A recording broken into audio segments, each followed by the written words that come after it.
इसका मतलब यह है कि जो कुछ भी ओंकार श्री गणेश से प्रणीत है वो सारा ही एक ही स्वर एक ही ताल में पूर्णतया बद्ध होकर के एक सुंदर संगीत का साज हमारे अंदर परमात्मा ने तैयार रखा हुआ है। इसको छेड़ने के लिए ही कुंडलिनी कार्यान्वित होती है। जब कुंडलिनी इन चक्रों को छेदती हुई ब्रह्मरंध्र तक पहुंचती है, उसके स्थान से हर चक्र में न जाने कितनी ही गतिविधियां हो जाती हैं। बहुत से लोग सोचते हैं और कहते भी हैं कि माँ ये इतना सरल कैसे? सरल तो ऐसे है कि जितनी भी जीवंत क्रियाएं हैं सब बिल्कुल ही सहज है। एक बीज में अंकुर भी सहज आता है, लेकिन जो हम रोज देखते हैं, रोजमर्रा जानते हैं, उसके प्रति हमें कोई भी प्रश्न खड़ा नहीं, उसे हम मान से लेते हैं। जैसे कि आपकी श्वास की क्रिया जो है ये कितनी सहज है। इसके लिए अगर आप किसी गुरु के पास जाना पड़े या कुछ ग्रंथ पढ़ना पड़े या कोई लाइब्रेरी में जाना पड़े तो कितने लोग जीवित रहेंगे। ये हृदय का जो स्पंदन अनहद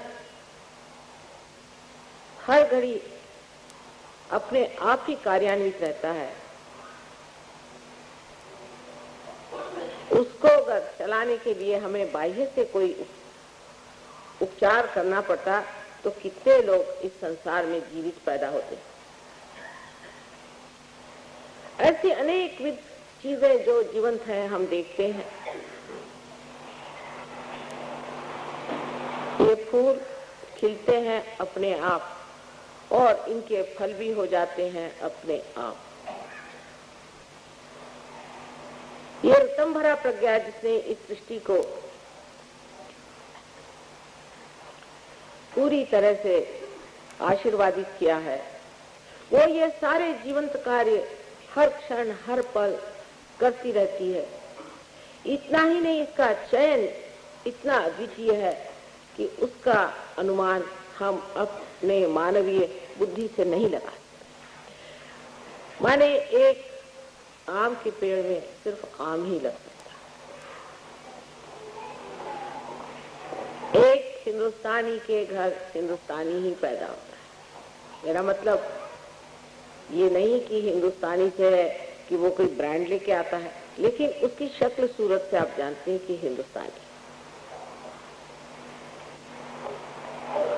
ये जो चयन है, ये जो चॉइसेस है, ये कितने गहन और कितने गणित से बने हुए हैं कि उसका अंदाजा हमारे दिमाग में आ ही नहीं सकता।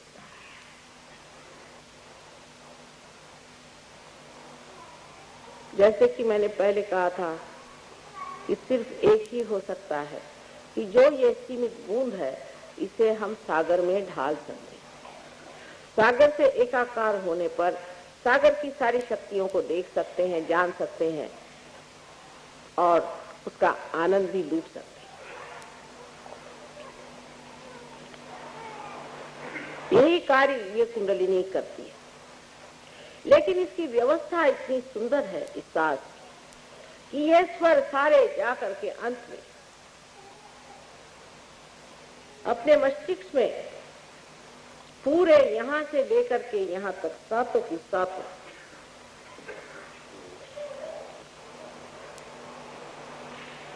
जिन्हें कि हम कहते हैं चक्रों के पीठ, पूरी तरह से अपने कार्य में संलग्न होते हैं। ये 7 चक्र जो हम नीचे देखते हैं उनके पीठ हमारे मस्तिष्क के, यहां से शुरुआत करिए या यहां से शुरुआत करिए तो मूलाधार आदि सब करते हुए यहां आपके हृदय चक्र, और हृदय के बाद यहाँ तक आप आज्ञा चक्र पे आ जाते हैं और यहाँ विशुद्धि चक्र है। ये तो सारा कुछ आप किताबों से जान सकते हैं, लेकिन जिसने आपको बनाया उसकी कमाल देखिए कि 7 स्वर बनाने के बाद उसके जो पीठ है, जो उसके हर एक स्वर का निनाद इन 7 पीठों से बने हुए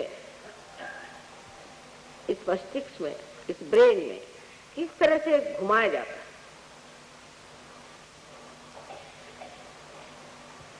उसकी जो शक्ति है उसको किस तरह से एक सुंदर सुगठित तालबद्ध स्वर में आलापा जाता है, ये एक कमाल की चीज है जिसे देखते ही बनता है। इस कमाल को हम इसलिए नहीं देख पाते कि हमारी दृष्टि ही बाहर की ओर है। और अगर कहा जाए कि आप अंदर की ओर दृष्टि ले जाएं, तो आप कहेंगे कि ये कैसे करें माँ, ये तो मुश्किल काम है।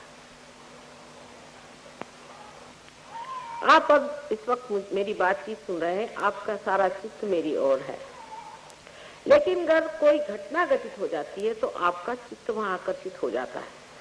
उसी प्रकार कुंडलिनी का जागरण जब होता है तो जो आपका चित्त बाह्य में फैला हुआ है वो एकदम अंदर की तरफ दौड़ता है, और जैसे कोई एक कपड़ा चारों तरफ फैला हुआ, उसके अंदर से कोई चीज उसे ढकेलती हुई ऊपर की तरफ ले जाती है।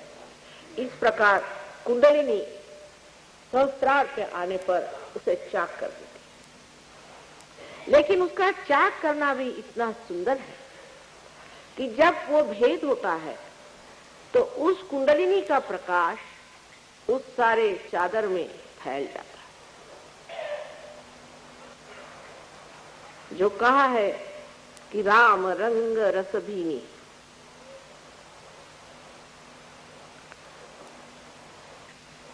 वो चदरिया जो कि हमारे चित्त की है, उसमें सत्य का प्रकाश फैल जाता है।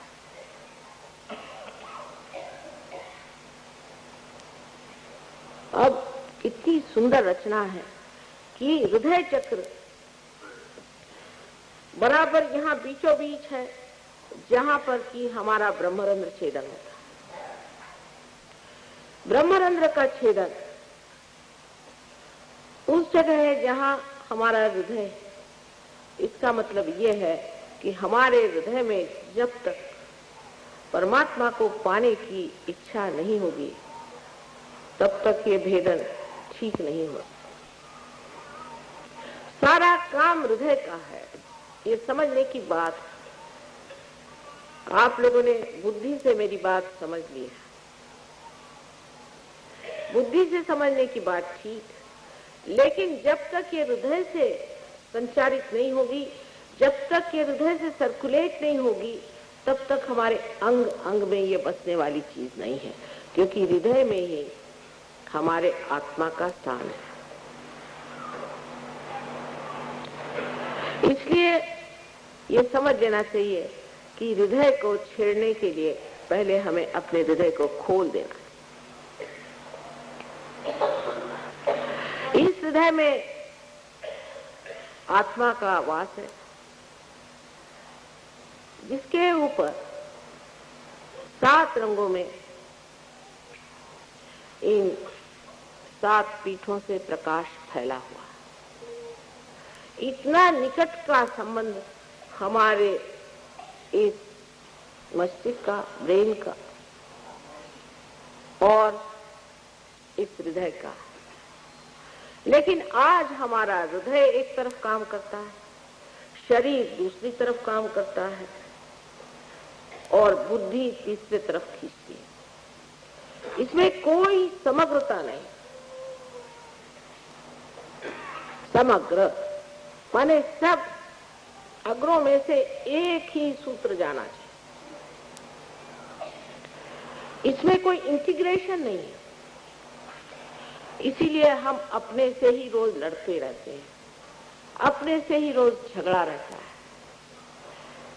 किसी का एक चक्र अच्छा है तो दूसरा खराब है, दूसरा चक्र अच्छा है तो तीसरा बिल्कुल कमजोर हो चुका, चौथा बेकार हो चुका। और इन चक्रों की लड़ाई में ही सब तरह की दुविधा, परेशानी, चिंता, बीमारियां आ जाती हैं। और ये सारे चक्र भी पंच महाभूतों से, एलिमेंट से बने हैं। और एक शेर कहा है कि मौत क्या है, इन्हीं अज़दा कस परेशान होना। जब ये चक्र परेशान हो जाते हैं तो मौत आ जाती है। ये चक्र सारे की सारे जिन पीठों से संचालित होते हैं, गवर्न होते हैं, वो पीठ हमारे मस्तिष्क में, और हमारे मस्तिष्क से ही सेंट्रल नर्वस के साथ इन सारे चक्रों का चलन वलन हो सकता था, लेकिन होता नहीं है। पैरासिम्पैथेटिक नर्वस सिस्टम से ही हम इन चक्रों को संचालित करते हैं। जब तक हम पैरासिम्पैथेटिक पर अपना प्रभुत्व न जमा लें, जब तक हमारा संबंध वो ऑटोनॉमस नर्वस सिस्टम जिसको हम नहीं चला सकते, ऐसी स्वयं चालित के स्वयं पर अपना जोर न जमा लें, तब तक न हम बदल सकते हैं, न दुनिया बदल सकती।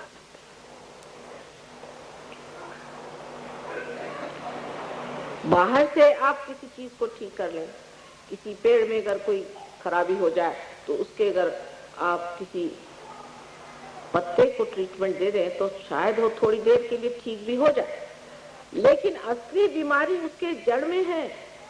और उसके अंदर जो रस रास्ता है, जब तक उसमें आप दवा नहीं देंगे तब तक वो पेड़ आप बचा नहीं। और इतना ही नहीं कि सातों पीठों का यहाँ सम्मिलन है। यहाँ तीन जो शक्तियां हमारे अंदर प्रवाहित हैं, हमारी इच्छा शक्ति, क्रिया शक्ति और धर्म शक्ति,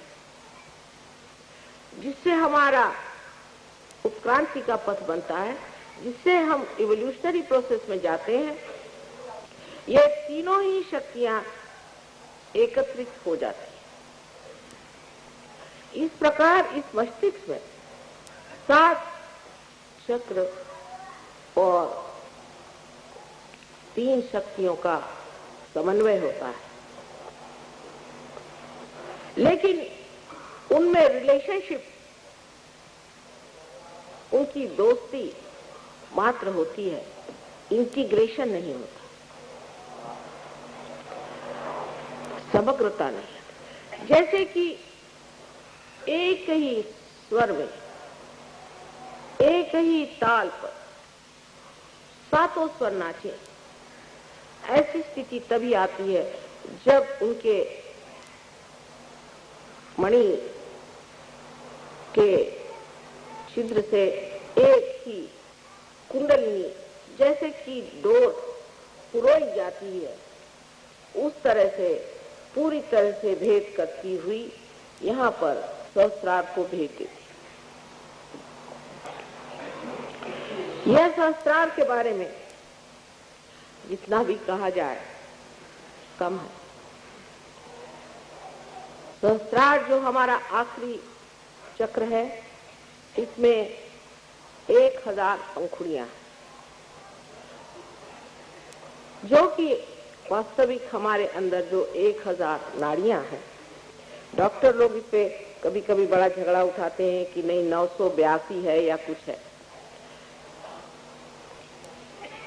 ये तो बिल्कुल हृदयहीन बातें हैं, जिसमें कोई सुर नहीं, कोई माधुर्य नहीं। 1000 उसमें पंखुड़ियां हैं, जो कि इन नाड़ियों को तेजोमय करती हुई ऐसी दिखाई देती हैं जैसे कि किसी कमल पुष्प में 1000 पंखुड़ियां हो, और वो पंखुड़ियां सजीव होकर के और बड़ी सुंदरता से उनका प्रकाश आपस में झिलमिल मिलता, अत्यंत शांत ऐसी ये तेजो वलय से भरी हुई तेजपुंज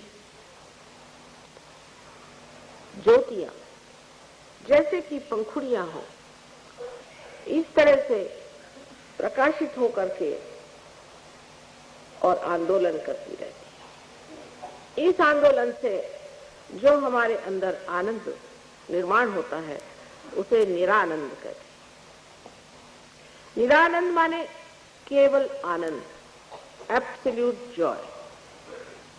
उसमें कोई दूसरी चीज नहीं बचा। आनंद में दो चीज, सुख और दुख नहीं होता, केवल आनंद मात्र, और वो मौन ही में जाना जाता है। जैसे कबीर दास जी ने कहा था कि जब मस्त हुए फिर क्या बोले। वो जो एक श्रेष्ठों की, योगियों की स्थिति है, उस निरानंद स्थिति में उतारने के लिए जब कुंडलिनी इतनी तत्पर है तो सिर्फ थोड़ी सी उसकी सहायता करने से वो आपको उस ओर पहुंचा सकती है जहां इस निरानंद का सागर आपके सम्मुख लहलाता है। इतनी काव्यमय कुंडलिनी की शक्ति है, इतना सुंदर उसका चलन वलन है कि देखते ही बनता है। हालांकि कुछ कुछ लोगों में मैं देखती हूँ कि कुंडलिनी आहत है, आहत स्थिति में कुंडलिनी। कहीं कहीं देखती हूँ कि जैसे कोई कमजोर माँ छटपटाती हुई किसी तरह से अपने बच्चे को पुनर्जन्म देने के लिए धीरे धीरे उठती है, गिरती है, उठती है, गिरती है। इस प्रकार ये कुंडलिनी बिचारी जो कि हजारों जन्म में आपके साथ आज फिर आपके साथ आई हुई है, पूर्णतया प्रयत्न करती है कि किसी तरह से मेरे बच्चे को उसका जन्म मिले। ये करुणामयी माँ, प्रेममयी माँ, ये आपको किसी तरह से तकलीफ कैसे दे सकती, जिसने हजारों वर्षों से यही प्रतीक्षा की कि मेरा बेटा किसी न किसी दिन इस शुद्ध इच्छा को पूरी करे और इस योग को प्राप्त करे, वो आपको किसी प्रकार से भी दुख नहीं दे। लेकिन मैंने आपसे जैसे बताया, दुनिया में इतने कटु लोग हैं कि जो शुभ और उच्च चीजें हैं उनके प्रति भी कोई आदर नहीं रखते, उनको किसी भी चीज के प्रति आदर नहीं होता। वास्तव में ये लोग स्वयं का भी आदर नहीं करते, इसलिए ये समझ ही नहीं सकते कि संसार में कोई चीज उच्च हो सकती है या ऐसी कोई विशाल चीज हो सकती है या ऐसी कोई महान चीज हो सकती है जो पूर्णतया पवित्र हो।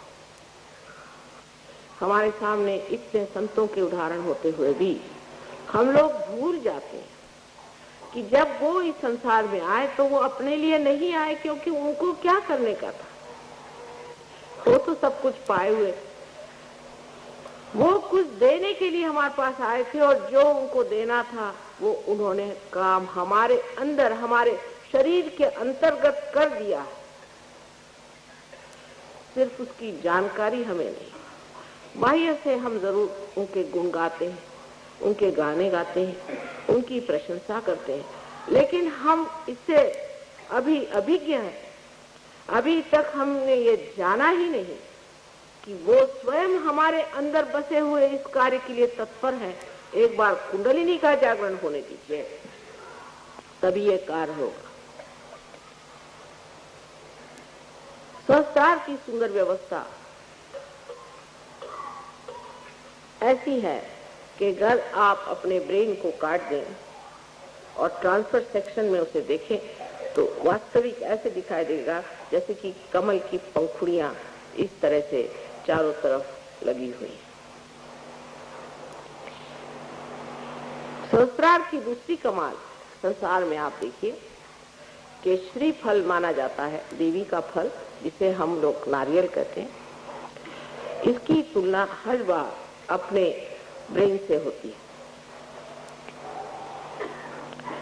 आपको आश्चर्य होगा कि ऋतंभरा प्रज्ञा ऐसी है कि आप नारियल के पेड़ के नीचे या हजारों पेड़ों के नीचे सो जाइए, आज तक कहीं भी ऐसी वारदात नहीं हुई कि नारियल का पेड़ किसी पशु पर या किसी मनुष्य पे गिरा। क्या आप इस कमाल से परिचित हैं?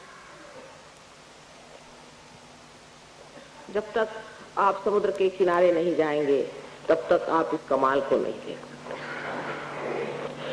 और समुद्र में भी एक कमाल देखिए कि नारियल के पेड़ जो समुद्र के किनारे में होते हैं, हालांकि इतनी जोर की हवा और बरसात और मानसून का थपेड़ा होते हुए भी सारे नारियल के पेड़ उस समुद्र के ओर झुक जाते हैं, क्योंकि वो हमारा गुरु तत्व है। क्योंकि वो हमारा गुरु है, इसलिए उसके आगे झुके रहते हैं, नतमस्तक रहते हैं। उनकी समझ सहज और नैसर्गिक है, नेचुरल है, और हमारी समझ अभी बहुत ऊंची होने के कारण इतनी नैसर्गिक नहीं रही। हम जरूरत से ज्यादा कुछ लंबे हो गए। अगर आप जरूरत से ज्यादा लंबे हो जाइएगा तो बहुत सी चीजें जो पाने की है कभी कभी खो जाती हैं, या अगर जरूरत से ज्यादा नाटे हो जाइए तो भी वो चीज खो ही जाती है। इसका मतलब यह है कि जब तक आप मध्य मार्ग में नहीं रहेंगे तब तक आपकी कुंडलिनी का जागरण बड़ा कठिन कार्य है। लेकिन तो भी आजकल परमात्मा की कृपा इतनी जबरदस्त है, इतनी अनुकंपा उनकी बह रही है, मैं स्वयं आश्चर्य करती हूँ कि हजारों लोग एक साथ पार हो जाते हैं। हालांकि इसके बारे में भृगु मुनि ने अपनी नाड़ी ग्रंथ में लिखा था कि ऐसा होगा और सबकी बीमारियां अपने आप ठीक हो जाएगी, सबकी तकलीफें दूर हो जाएंगी और कुंडलिनी सहज में ही जागृत हो जाएगी। आप सोचिए कि इस देश में भृगु मुनि का इतिहास में कौन सा समय कहते हैं, लेकिन हजारों वर्ष पूर्व भृगु मुनि हो गए और उन्होंने भी कुंडलिनी के बारे में बताया था कि सहज में ही कुंडलिनी जागृत होगी। इसका मतलब वे जानते थे। लेकिन हम हमारे देश के जो लेखक हैं, हमारे देश के जो प्रवक्ते हैं, दृष्टा हैं, बड़े बड़े ऊंचे संत साधु हैं, इतने ही नहीं यहाँ के जो अवतरण हो गए उनके बारे में कितना जानते हैं। आज ही किसी ने पूछा कि माँ शिवरात्रि में क्या महत्व है, क्या शिव जी का जन्म हुआ था? शिव जी का जन्म तो होता नहीं, क्योंकि जो सदाशिव है उनका जन्म होने का कोई मतलब ही नहीं लगता। लेकिन शिवरात्रि का अर्थ ये है कि ये महारात्रि जिस वक्त सारा संसार परब्रह्म स्थिति में सो रहा था, ये महारात्रि परब्रह्म सो रहा था। जैसे हम सो जाते हैं तो हमारी सृष्टि सारी हमारे साथ सो जाती है, इसी प्रकार ये सारी सृष्टि सो गई, ये महारात्रि थी। और तब उसमें सदाशिव जब जागृत हुए, सदाशिव माने जो कभी भी नहीं बदलते, जो कभी इनकारनेट नहीं करते, जो सिर्फ एक साक्षी स्वरूप होकर के सारे संसार को देखते हैं, वो सदाशिव जब जागृत हुआ तब उन्होंने अपनी शक्ति, जो आदि शक्ति जिसे कि होली घोस्ट कहते, इसे वेदों में ई कहा गया, इसे अथीना कहते, इस शक्ति को अपने से अलग करके और कहा कि तुम सृष्टि की रचना करो। इसलिए शिवरात्रि आज मनाई जाती है कि आज की रात्रि के बाद शिव जी जागृत हो गए, सदाशिव जागृत हो गए। यही सदाशिव जब हमारे हृदय में आत्मा स्वरूप प्रकाशित होते हैं तो इसे शिव कहा जाता है। उस वक्त बहुत से लोग अज्ञान में उपवास करते, शिवरात्रि के दिन उपवास करने का तुक समझ में नहीं आता, क्योंकि जिनको यही मालूम नहीं कि शिवरात्रि के दिन क्या चीज हुई। यहाँ तक लोगों ने पूछा कि क्या उस दिन शिव जी की मृत्यु हो गई थी। जो अनंत है उनकी मृत्यु कैसे हो सकती। इतने हम लोग अज्ञानी हैं कि उस दिन हम उपवास करते हैं जिस दिन वो जागृत हुए थे। आज हमारे अंदर वो आत्मा जागृत होने का समय आया। हम लोग भी एक महारात्रि में डूबे हुए, एक महारात्रि जिससे ये घोर कलयुग छाया हो, एक महारात्रि। और इस महारात्रि में जागरूक होने के लिए आप आज सम्मुख बैठे हुए हैं। आपके अंदर बसा हुआ आत्मा आज जागरूक होना है। ये आत्मा सच्चिदानंद स्वरूप, सच्चित आनंद। सत्य माने ये कि आप सत्य को जानते हैं। अभी तक आपने सत्य को नहीं जाना। अभी तक जो जाना है वो सब भ्रम। जैसे कि एक आदमी आपके सामने आकर खड़ा हुआ और आप उसे देखते ही सोचते हैं कि आप कितना अच्छा आदमी है। अगर उसने आपके सामने गिड़गिड़ाना शुरू कर दिया, साहब देखिए मैं इतना अच्छा आदमी हूँ, मैंने इतनी अच्छाई की और इस आदमी ने मेरे साथ इतना जुल्म किया, आप उस पर ढह पड़े। हो सकता है कि वो किसी जेल से छूटा हुआ चोर हो सकता है वो आपको लूटने के लिए आया हो या आपको मर्डर करने के लिए आया। आप जान नहीं सकते कि आदमी कौन है, क्योंकि आप सत्य को जानते हैं। सत्य को जानने का मतलब ये होता है कि आप उस चीज को जाने जो सब चीजों का सार और तत्व है।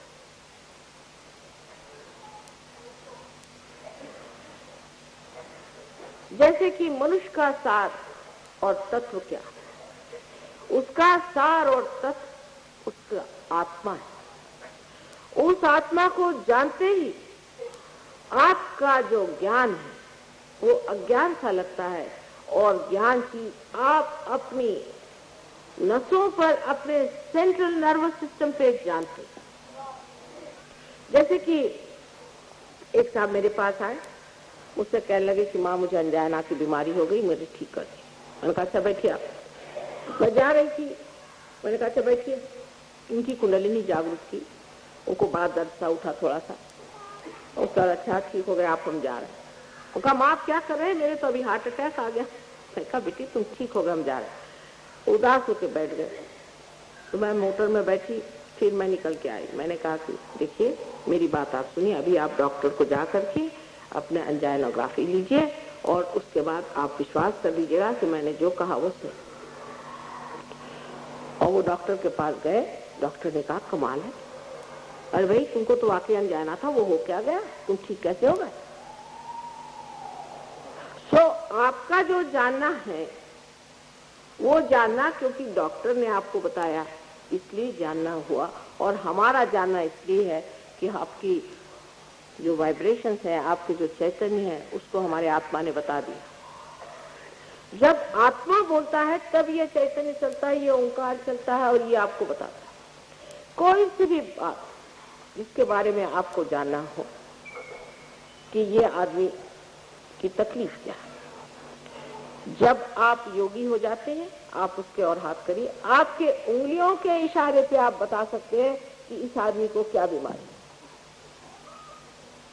और जब वो बीमारी आपको पता है, अगर आप जानते हैं कि उस बीमारी के कारण से परे, जिसे कॉज एंड इफेक्ट कहते हैं, उससे परे आपको उठना अगर आ गया तो आपने उनकी बीमारी ठीक कर दी। और उससे परे उठाना बहुत ही आसान है, उसको कुंडलिनी पर डाल दीजिए। कुंडलिनी जो है ये कॉज और इफेक्ट से परे है। अगर आपने उसको कुंडलिनी पर डालकर उसकी कुंडलिनी उठा दी, खत्म, काम खत्म, वो सब तबीयत ठीक हो गई उसकी। कभी कभी कुंडलिनी का जागरण और उसका बिठाना थोड़ा मुश्किल जाता है, वो दूसरी बात, पर अगर वो हो गया तो काम खत्म। फिर आपको आगे कुछ करने की जरूरत नहीं। जो इतनी बड़ी बड़ी कठिन समस्याएं हम लोग सोचते हैं और सोचते हैं कि इसमें इसका कारण यह है और इस वजह से परिणाम यह है और इस कारण परिणाम को ठीक करने से सब चीज ठीक हो जाएगी, कभी भी वो चीज नहीं ठीक होने वाली। मैंने आपसे पहले बताया कि एक चीज ठीक करेगा तो दूसरी खराब हो जाएगी। उससे परे जो परमात्मा का साम्राज्य है, जो सहस्त्रार में विराजता है, उस साम्राज्य में आप आइए, आपका आगमन हो, आपका स्वागत हो, नमस्कार करके आप अंदर आइए। और जब वहां आप बैठे हुए हैं तो किसकी मजाल है जो आपकी ओर आंख टेढ़ी करके देखे। मराठी में रामदास स्वामी ने कहा है, समर्थाची याव कृपा हे असा सर्व भूमंडली कोण आहे। जिसने समर्थ की ओर आंख तिरछी करके देखिए, ऐसे सारे भूमंडल में कोई नहीं। लेकिन पहली चीज यह है कि आप क्या परमात्मा के साम्राज्य में आए हैं या नहीं। फिर आने के बाद वहां जमे हैं या नहीं। जमने की बात बहुत बड़ी सोच है। तो सत जो है, जिसे हम सत कहते हैं, वो सत हमें अपने सेंट्रल नर्वस सिस्टम से जाना जाता है।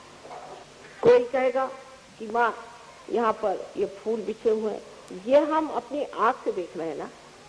ये आंख हमारी जो है, ये हमारी सेंट्रल नर्वस सिस्टम बता रही है कि ये यहाँ फूल रखे हैं।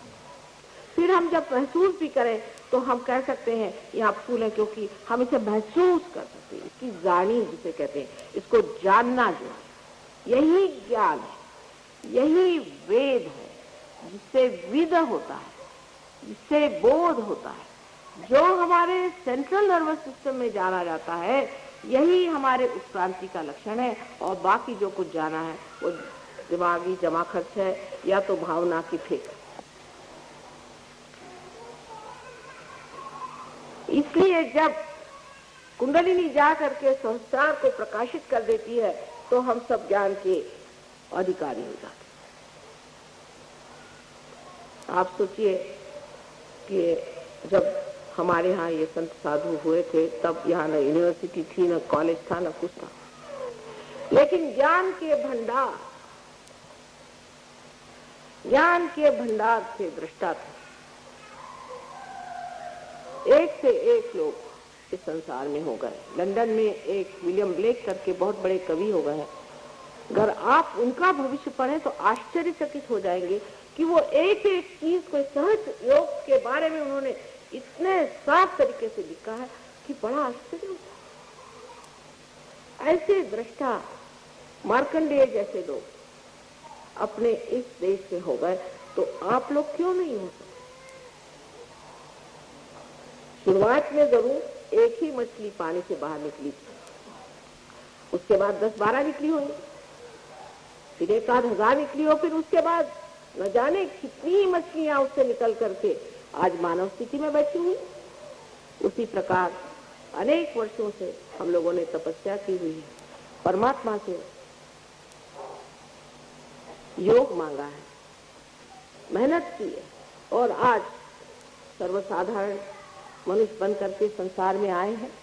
और आज उसको प्राप्त करने की जो आपकी इच्छा है, ये आपका हक, ये आपका हक, और वो आपका हक पूरा होना होगा।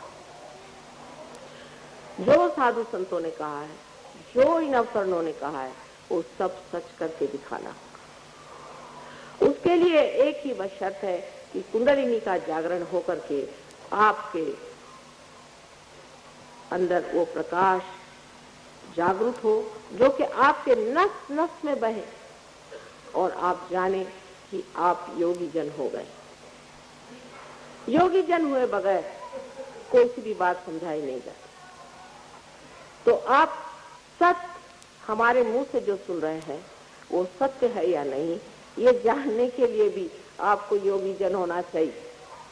क्योंकि हम जो कह रहे हैं हो सकता है झूठ कह रहे हैं, लेकिन अगर आप योगी जन हैं तो बस आप हाथ फैला करके जान सकते हैं कि आपके अंदर चैतन्य की लहरियां बह रही हैं और आप समझ सकते हैं कि ये सच बात है। आप ये सवाल पूछे कि संसार में परमात्मा है या नहीं। परमात्मा है, इसलिए आपके अंदर चैतन्य की लहरियां बहना शुरू हुई।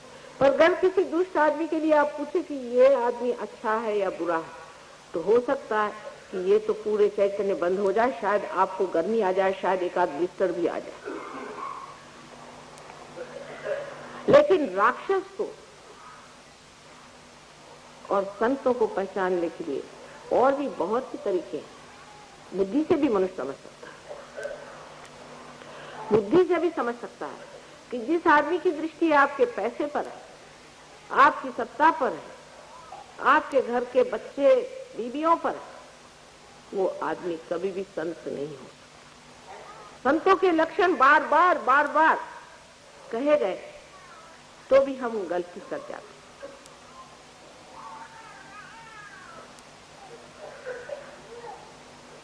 इसलिए पहले सत्य को जानने के लिए कुंडलिनी को हमारे सहस्त्रार में प्रवेश करके उसको प्रकाशित करना चाहिए, जहाँ ये हजार पंखुड़ियां जागृत होकर के सुंदर कलियों के जैसे, पंखुड़ियों जैसे सुंदर नृत्य करें। उसे आप देख अभी नहीं सकते, बाद में आप देख सकते, क्योंकि जब आपको हो जाते हैं, जब आप स्वयं ही प्रकाश होते हैं, तो आप प्रकाश कैसे देखेंगे? जब आप प्रकाश हो गए तब लोग पूछते अब माँ क्या करें? जब दीप जला लिया तो आप प्रकाश दीजिए। जब तक आपके बुद्धि में ये प्रकाश नहीं आता है, तब तक आपकी शक्ति 1000 गुना कम है। मैं तो कहूं कि इसका कोई अंत ही नहीं, फिर अनंत तक है शक्ति।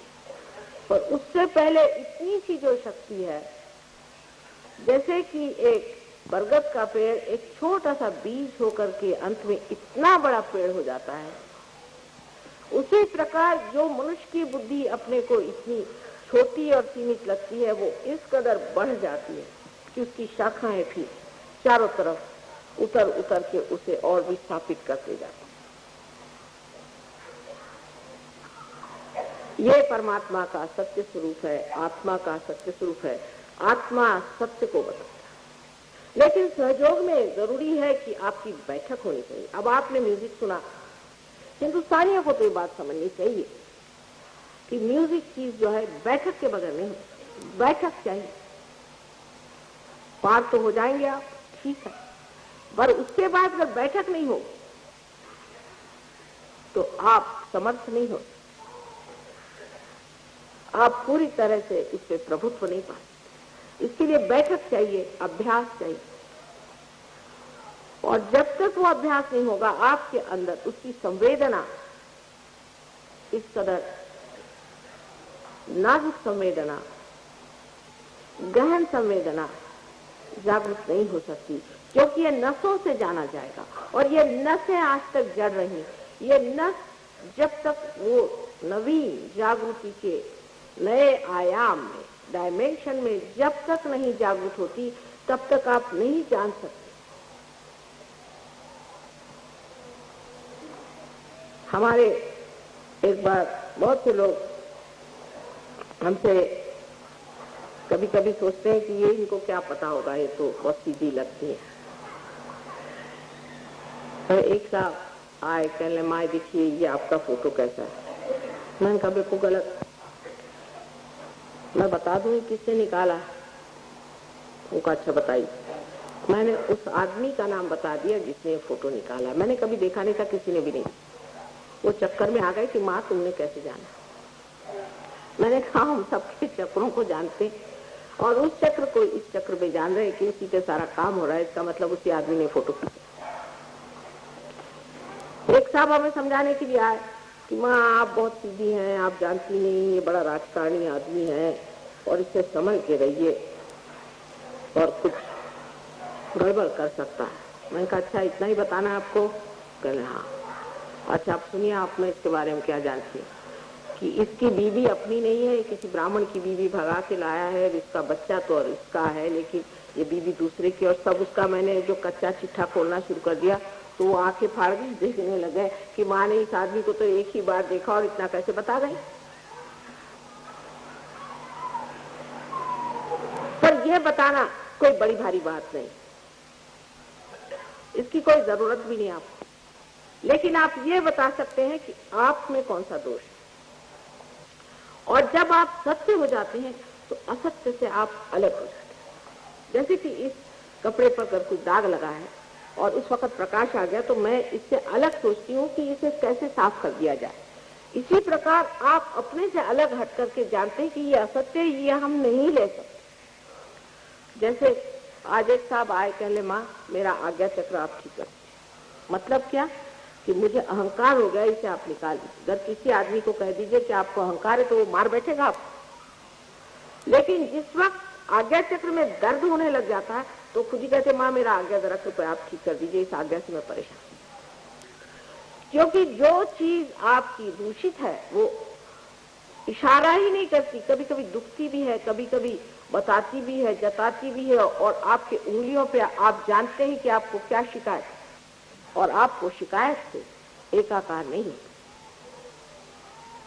हम लोग योग प्राप्त होने से पहले एकाकार, कोई आदमी है वो, जैसे एक किस्सा है, आप लोग बहुत सीरियस है, इतने सीरियसनेस की कोई जरूरत नहीं, हल्की तरह से प्रसन्न चित्त बैठा।